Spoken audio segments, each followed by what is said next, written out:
कसले बाँधिदिनु भयो राखी तपाईँहरूलाई? म्यामले। अनि राखी बाँधिदिनु भएकोले गर्दा तपाईँहरू खुसी हुनुहुन्छ नि?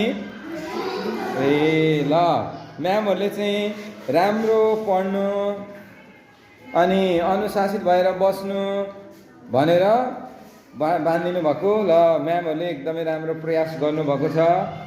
म्यामहरूप्रति हामी पञ्चकन्या मावि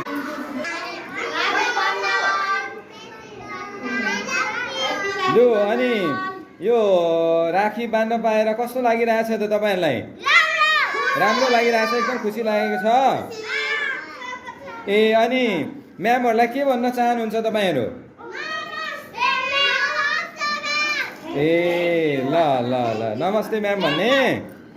ल, म्यामहरू चाहिँ अब तपाईँहरू ज्ञानी हुनुभयो, धेरै दुःख दिनु भएन, राम्ररी पढिदिनु भयो भने खुसी हुनुहुन्छ है? कुरा बुझ्यौ नि? हस् ल। के बान्नु, के हो तपाईँहरूको हातमा यो? रक्षाबन्धन राखी कसले लगाइदिनु भयो? ए अनि खुसी लाग्यो कि लागेन? ल, म्यामहरूलाई के भन्नुहुन्छ?